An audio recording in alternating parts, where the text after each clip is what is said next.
মমতা বন্দ্যোপাধ্যায় বিগত 15 বছর ধরে এই রাজ্যটাকে যেভাবে শেষ করেছে, চুরি করেছে, ডাকাতি করেছে, মানুষ খুন করেছে, আর এই বীজপুর অশান্ত করতে এসছে। আমাদের বিধায়ক সুদীপ্ত দাসের কথা অনুযায়ী আমরা প্রত্যেকটা রাজনৈতিক দল এখানে মিলেমিশে সুন্দরভাবেই আছি। আজকে উনি এসে অশান্ত করতে, সে অশান্তের প্রতিবাদ করতে। এই বিক্ষোভটা মমতা ব্যানার্জি যে ডাকাত রানী আছেন তার বিরুদ্ধে বিক্ষোভ। উনি এই শান্ত বীজপুরকে অশান্ত করবার জন্য এসছেন। যিনি মারা গেছেন সে যে দলের কর্মী হোক, আমরা সমব্যথী।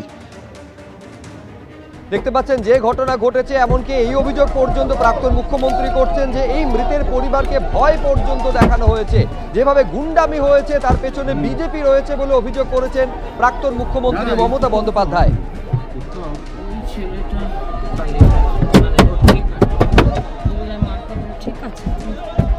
বাইরে থেকে বিজেপি লুম্পেন জোগাড় করেছে, তারা আমাদের গাড়িতে অশ্রাব্য গালিগালাজ এবং এত বড় বড় ইট মেরেছে।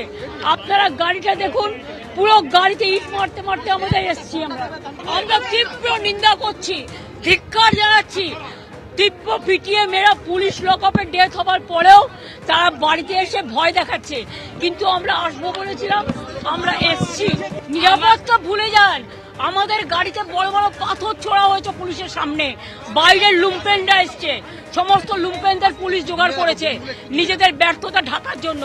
এই লুম্পেনদের দিয়ে, এই দেখুন, এই লুম্পেনদের দিয়েই প্রোটেকশন নিচ্ছে পুলিশ, কাস্টোডিয়াল ড্রেস করছে।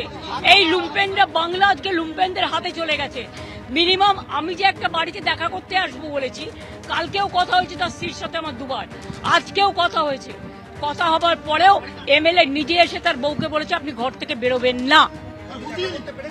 কে? আমি তো তোর পরিবারের দাদার সাথে কথা বলে গেলাম এবং আমরা কেস করব। পরিবারের সদস্যরা কি বললেন, তাই কিভাবে মারা হয়েছে? যা বলার তোমার বউ কালকে ভেসে বলেই দিয়েছে, নতুন করে বলার কি আছে? It is recorded. পুলিশের উপর আমার কোনো রাগ নেই, রাগ হচ্ছে হোম মিনিস্টার নিজে। He is doing nuisance, he is a nuisance creator. Atrocious terrible is going on in Bengal.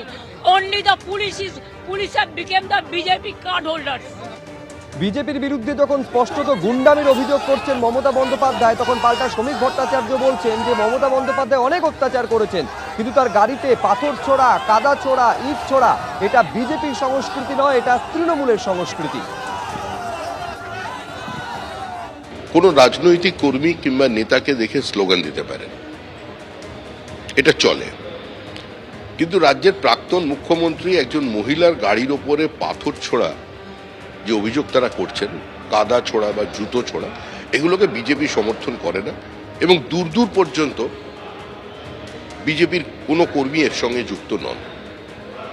যে অত্যাচার তৃণমূল কংগ্রেস করেছে, যেভাবে আমাদের বিরোধী দলনেতা এবং আজকের মুখ্যমন্ত্রী শুভেন্দু অধিকারীকে জীবন্ত পুড়িয়ে মারার চেষ্টা করেছে, সেই অত্যাচার বিজেপি কিন্তু তৃণমূলের উপর করেনি। মুখ্যমন্ত্রীকে দেখে যে কেউ স্লোগান দিতে পারে, আমাদের মুখ্যমন্ত্রীকেও দিতে পারেন, প্রাক্তন মুখ্যমন্ত্রীকেও দিতে পারেন, ব্ল্যাক ফ্ল্যাগ দেখাতে পারেন। এগুলো গণতান্ত্রিক ব্যবস্থায় চলে, কিন্তু পাথর ছোড়া, কাদা ছোড়া এগুলো তৃণমূলের শেখানো সংস্কৃতি। আর এইবার আপনাদের দেখাবো বিরজু ক্যাউট, যে তৃণমূল কর্মীর পুলিশ হেফাজতে অসুস্থ হয়ে হাসপাতালে মৃত্যু হয়েছে এবং যার পরিবারের সঙ্গে মমতা বন্দ্যোপাধ্যায় আজকে দেখা করতে গেছিলেন। তারা কি বলছেন দেখুন। কোনো কথা হয়নি, কথা আমরা কোনো করিনি, কোনো অভিযোগে নেই। আমরা উনি নিজের মতো নিজে বললেন, আমরা কিছু বলিনি। উনি কি বলেন? না, আমাদের লোকাল প্রশাসন থেকেই আমরা বিচার চাই, বা এই বিচারটা আমরা হয়ে গেলে আর কিছু চাই না। আমাদের কি বিচার চাই? আমাদের ওই পুলিশেরা করেছে, ওই তাদের কিভাবে মেরেছে? পিটিয়ে মেরেছে। আমি শুধু কেন হলো এই বিচারটা চাই, এটা আমি লোকাল প্রশাসন থেকেই চাই। এবিপি আনন্দ, এগিয়ে থাকে, এগিয়ে রাখে।